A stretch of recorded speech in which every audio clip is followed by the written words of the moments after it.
Halo teman-teman, perkenalkan, aku Mila. Aku akan ngebahas yang berbeda dari video-video sebelumnya. Jadi, kali ini aku akan ngebahas mengenai Excel, mulai dari perkenalan dasar nih di Excel, yang sering kita gunakan, baik kita sebagai mahasiswa maupun kita yang sudah kerja. Aku bakalan buat dalam 2 video. Yang pertama merupakan perkenalan, di antaranya ngebahas mengenai caranya ngeprint dari Excel mau ke PDF-in, nge-hide dokumen, cara mencari suatu data di Excel, dan lain-lain. Di part pertama ini, bakalan ngebantu banget kita dalam memudahkan suatu pekerjaan dengan menggunakan sebuah Excel. Untuk video part keduanya nanti, saya akan ngebahas mengenai rumus-rumus apa saja yang sering kita gunakan dan yang pasti memudahkan kita dalam suatu pekerjaan. Nah, langsung aja. Yang pertama, caranya ngeprint dari Excel. Pertama, kalian blok dulu pada bagian mana yang kalian ingin print. Setelah itu kalian ke page layout, print area, set print area. Lalu, kalian klik pada file,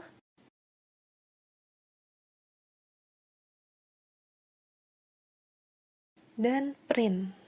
Nah, sebelumnya, di tampilan di samping, kalian bisa lihat bahwa dokumen yang akan kita print ini nggak full gitu, ada yang kepotong. Kalian bisa lakuin dengan lihat yang paling bawah ini ada no scalping. Kalian pilihnya fit sheet on one page. Nah, kalian juga bisa pilih yang kedua, fit all column on one page. Nah, ini tuh kalau misalnya kalian pengen ngeprintnya banyak, tapi nggak dalam satu page yang sama, kalian bisa gunain yang ini. Terus kalian pilih dulu printernya, dicocokin, dan kalian bisa langsung print.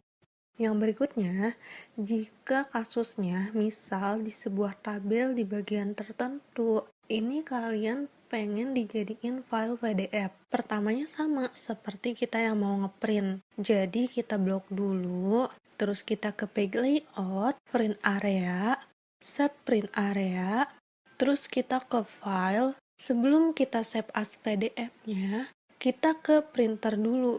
Kenapa sih harus ke printer dulu sebelum kita nge-save file?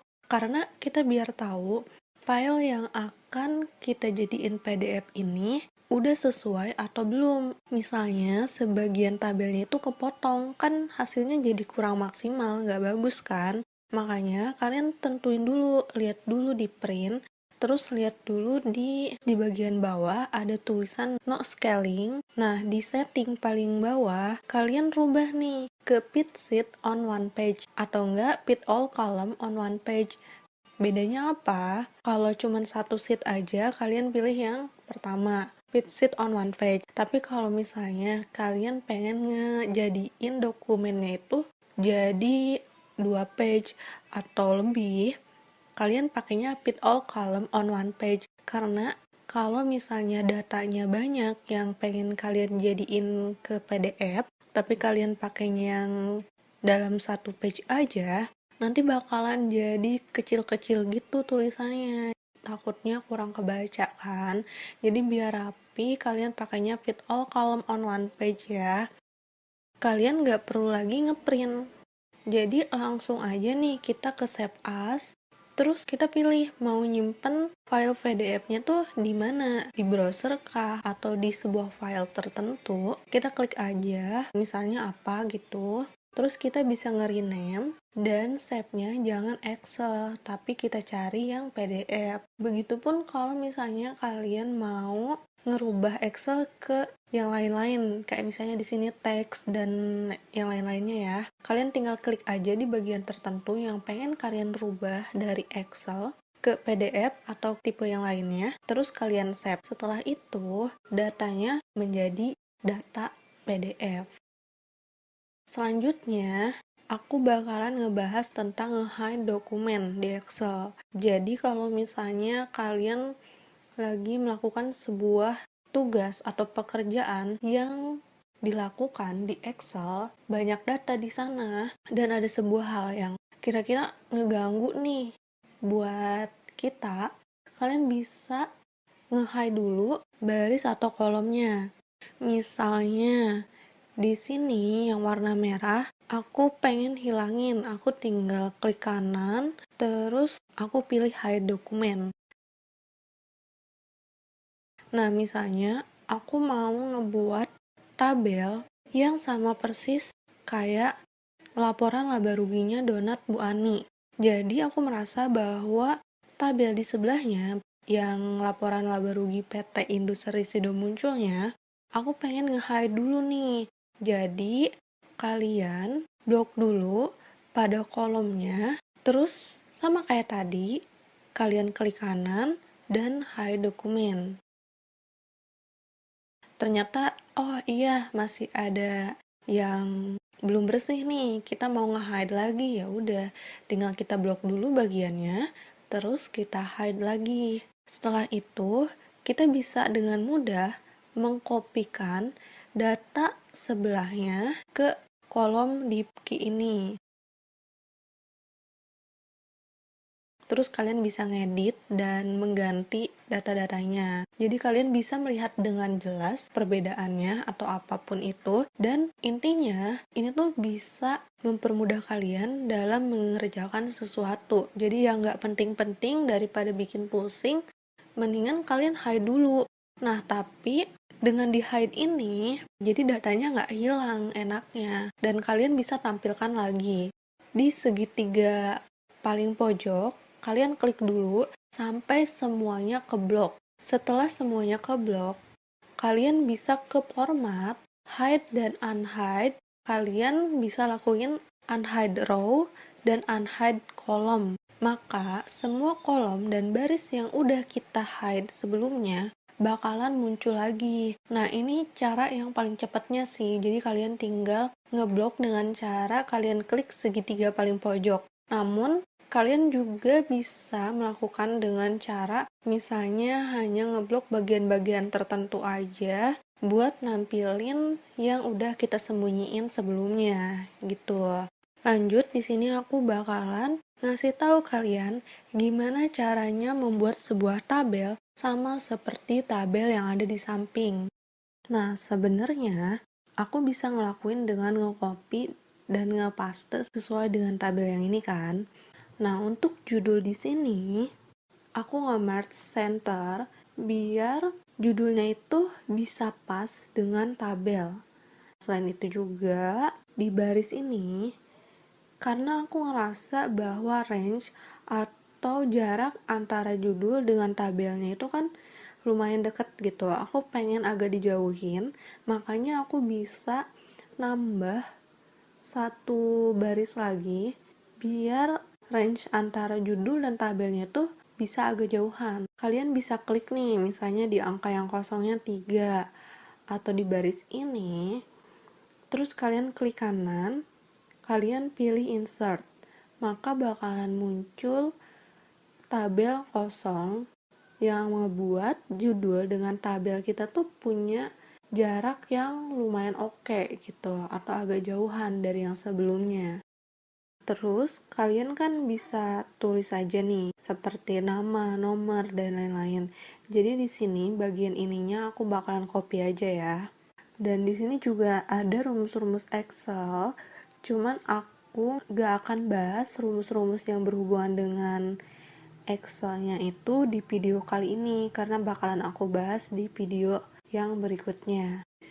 Kalau misalnya udah ada nih datanya, terus kalian pengen ngehapus data tanpa kalian ngedelete semuanya gitu. Kalian tinggal blok aja di bagian mananya, terus kalian klik kanan, terus di sini ada clear content. Nah, jadi kalian bisa ngehapus tanpa ngedelete dari tabel tersebut. Biar memudahkan kita dalam memeriksa tabel-tabel bawah, kita gunain freeze dulu dokumennya biar kita bisa ngekunci judul dari setiap nama ini. Kalau misalnya ke nomor 20-an tanpa kita ngekunci dulu, kita bakalan nggak tahu nih bahwa mana sih yang termasuk barang, mana sih yang termasuk invoice dan lain-lain. Jadi di sini fungsinya biar kalian bisa tetap tahu judul dari setiap akun-akun yang udah kalian masukin ke tabel. Nah, terus di sini kan ada jumlah. Aku bahas dikit nih, walaupun aku nggak bahas tentang rumus, tapi buat ngejumlah dokumen, kalian tinggal pakai autosum yang ini kan. Jadi, biar bisa ngejumlahin totalnya sekaligus. Terus kalian bisa enter aja. Jadi, kita bisa tahu nominalnya berapa jumlah dari nomor 1 sampai 25 ini. Terus yang berikutnya, buat mempermudah kita, aku juga bakalan kasih tahu namanya sort and filter. Kita pakai filter. Jadi di setiap judul dari akun-akunnya ini kayak nama, barang, nominal dan lain-lain, kita pakai sort biar kita mudah dalam mencari sesuatu hal. Misalnya nih, setelah kita sort, kita bisa cuman mencari nama Agus doang. Kita tinggal klik nama Agus, terus di-okein. Jadi ketemu kan, tagihan Agus itu ada 2. Atau enggak, misalnya kita bisa tahu tagihan mana yang udah kebayar gitu. Jadi yang masih belum ada durasi bayarnya, atau yang masih kosong, gak bakalan muncul. Jadi hanya bakalan muncul file-file yang udah ada durasi antara diterima dan kita ngebayar ke supplier ini. Jadi fungsinya sort dalam Excel, terutama kita yang kerja di bagian data, ini lumayan penting gitu. Next, aku bakalan ngebahas caranya insert. Kayak misalnya, dari tagihan di Oktober ini, ternyata masih ada lanjutannya, misalnya tanggal 24. Jadi kita harus nambah tabel, tapi di bagian bawah kan udah ketulis kan jumlahnya. Gimana sih caranya kita nambahin dokumennya tersebut? Kalian bisa menambahkan dengan kalian blok dulu di bawah 25 supaya hasilnya itu bisa sebelum dengan jumlah, jadi jumlahnya tetap ke-apply. Terus kita insert, ada beberapa pilihan insert, kita pakainya sel yang down, yang ke bawah, terus oke. Nah, maka bakalan ada penambahan nih, 3 ke bawah. Dan kita lihat ke tabel di sebelahnya, yang nambahnya itu cuman kolom yang udah kita blok aja. Jadi tabel sebelah itu tetap nggak keganggu. Nah, ini mungkin bakalan berfungsi nih buat kalian yang tampilannya udah oke, ternyata masih ada kekurangan. Kalian bisa gunain insert yang ini. Beda sama jika kalian ngeblok barisnya semuanya, terus kalian insert. Maka yang jadi penambahan ini, tabel di samping pun mengalami penambahan gitu. Jadi kita delete aja. Di sini juga ada tambahan, gimana sih caranya kita ngebuat number yang nggak satu-satu, misalnya kita tulis 1, 2, 3, dan selanjutnya. Jadi ada 2 cara.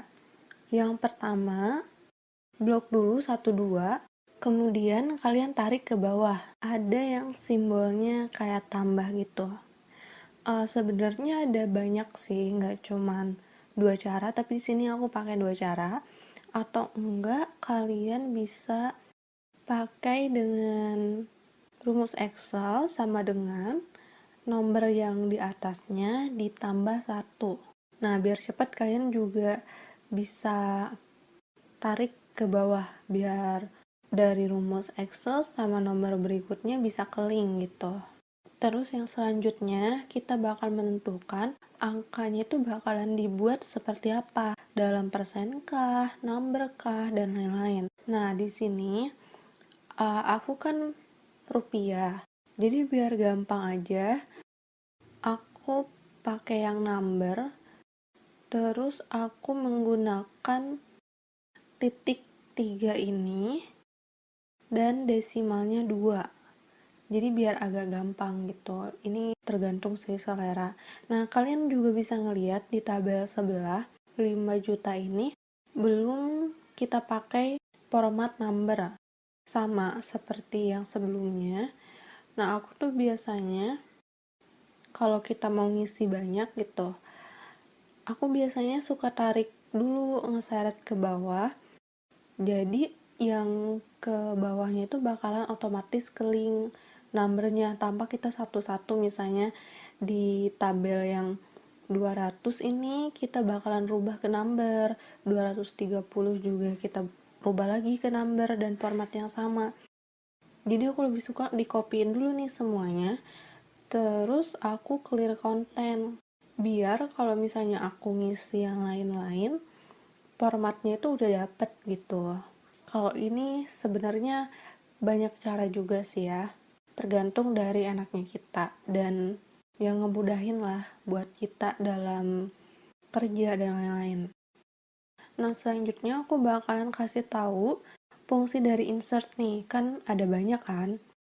Jadi di contoh ini kasusnya aku mau blok dulu, terus insert cell right. Kan tadi kan kita udah belajar kalau insertnya ke bawah. Nah, sekarang gimana kalau caranya ke kanan gitu. Jadi bukan nambah ke bawah tapi nambahnya ke pinggirnya. Nah, kalian bisa gunain shift cell right terus oke. Nah, kalian juga tentuin nih mau dipindahinnya itu berapa kolom. Kebetulan di contoh ini aku pakainya ngikutin baris yang birunya. Insert ini juga bisa kita gunain ketika kita ingin menambah kolom. Jadi kita tinggal kolomnya kita blok dulu, terus kita insert. Jadi bakalan muncul kolom berikutnya. Lanjut, fungsinya komen. Nah, kalau komen kalian tinggal di bagian mana sih kalian ingin nambahin komen, terus kalian klik kanan. Nah, di sana add comment aja langsung. Misalnya, resipnya itu diterima tanggal 18 bulan Oktober. Tapi kita terimanya itu udah malam misalnya. Nah, kita buat note dulu di komen. Jadi biar kita tahu ada suatu hal yang berbeda di data itu gitu. Kalau misalnya mau ngedelete, tinggal klik kanan terus delete komen aja, udah. Yang selanjutnya, kalau misalnya dalam matematik, nentuin penjumlahan, kita selalu underline, kayak misalnya penebalan gitu loh, kayak penebalan garis. Nah, gimana sih cara ngebuatnya? Kita tinggal masuk ke bagian ini, kita pilih ke home, terus bottom border, line stylenya kita tentuin. Kalau misalnya karena ini nunjukin jumlah, aku pengen nebelin di khusus bagian tertentu sebelum jumlah. Kalian tinggal klik aja, terus kan keluar pensil.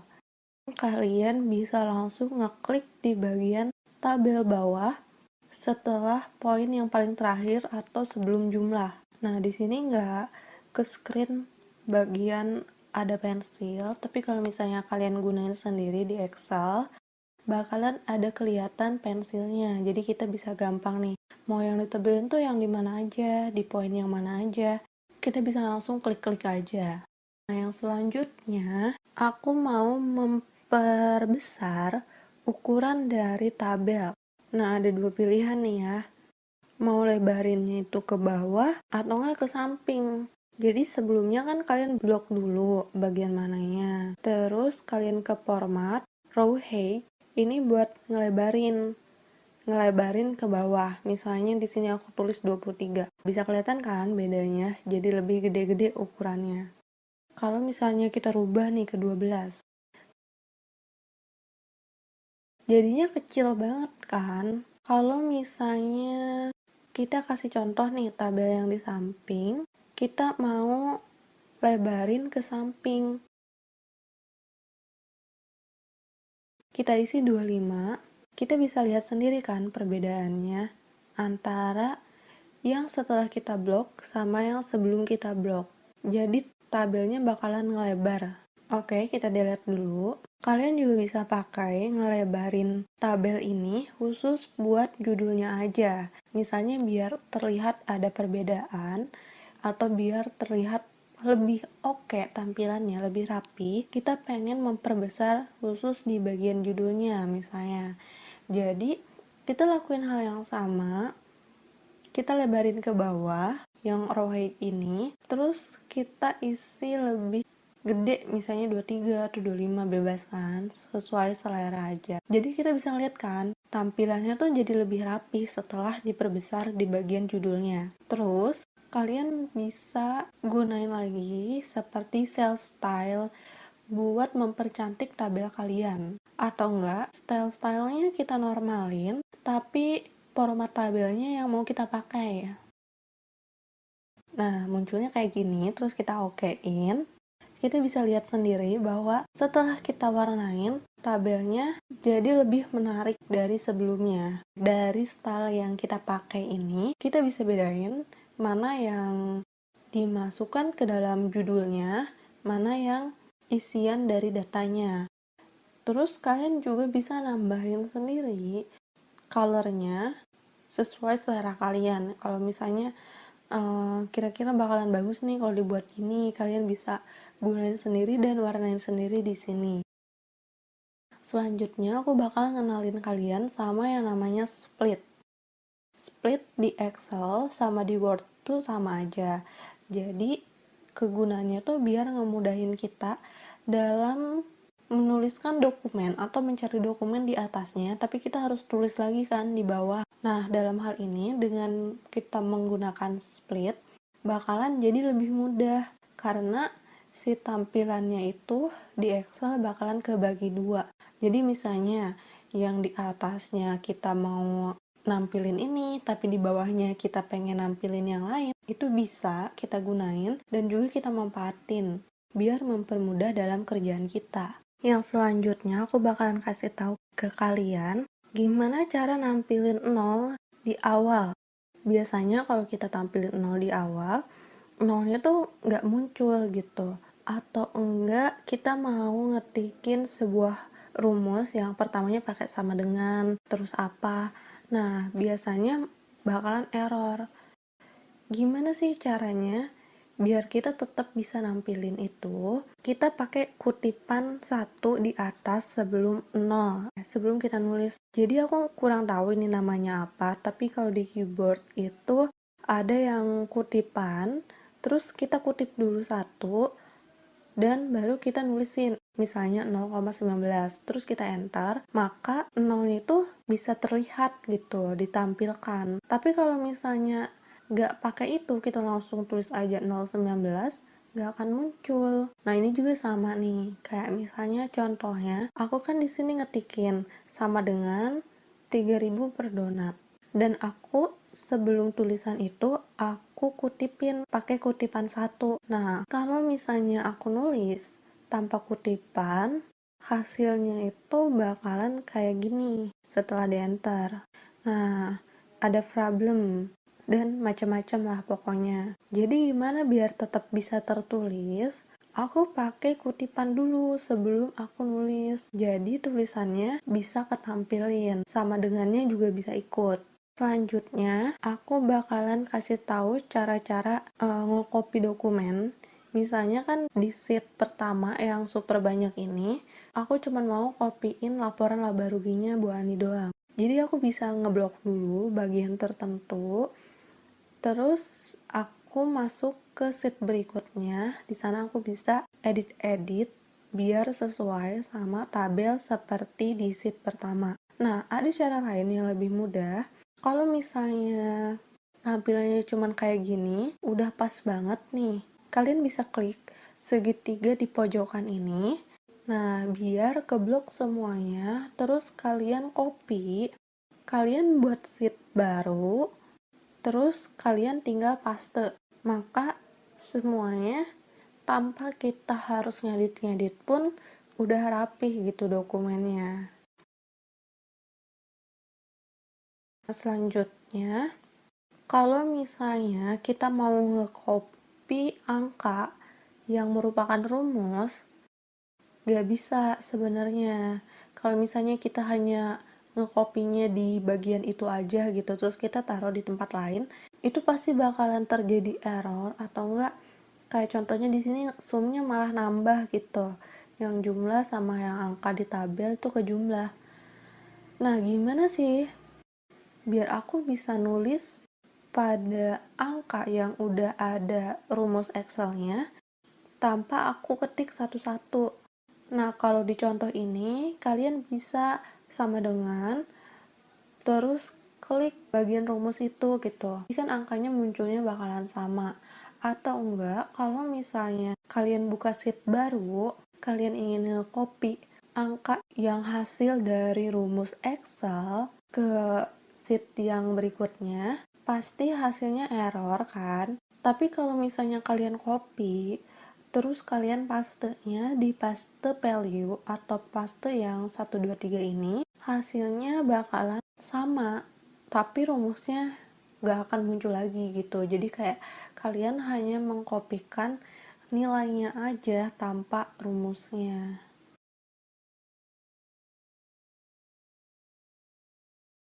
Dan yang terakhir, ini juga merupakan yang paling penting. Biasanya kita bakalan nyari data dari ini kan nama filenya laba rugi nih. Terus sheetnya ada banyak, ada sheet 1, X2, sheet 3, sheet 5. Nah, sebelumnya kan aku udah ngerubah nih nama Agus, supplier Agus nominal tuh 1.200.000. Gimana kita menemukan supplier itu yang kita nggak tahu dia itu ada di sheet mana gitu. Di filenya ini, di filenya laba rugi. Oke, kalian tinggal pencet aja find, terus kan bakalan muncul kan, apa yang bakalan kalian temuin. Misalnya kayaknya aku tulis Agus, terus aku find all. Nah, di sini muncul nama Agus dengan tagihannya, ada berapa macam. Tapi kalau misalnya, kan itu hanya di sheet tertentu aja. Kalau kita mau tahu secara keseluruhan, kita ke option, terus di within-nya, kalian pilih workbook. Nah, kalian pilih workbook kan, bukan yang sheet. Terus kalian klik pada find all, maka semua nama Agus di sini yang di X2 maupun di sheet 5, di semua sheet-nya yang ada di file ini bakalan muncul gitu. Nah, kita bisa menemukan nih, ternyata adanya di sheet 5. Nah, terus kita bisa tahu kan, Agus sheet 5 itu udah kebayar atau belum, dan sebagainya. Mungkin sekian video pengenalan dasar-dasar tentang Excel yang lumayan sering kita pakai, baik kita sebagai mahasiswa maupun setelah kita kerja atau memudahkan kita dalam suatu pekerjaan tertentu pun. Untuk video berikutnya, saya akan ngebahas mengenai rumus-rumus sederhana ataupun rumus-rumus Excel yang sering dipakai dan digunakan gitu. Terima kasih sudah menonton video ini, semoga bermanfaat. See you next time.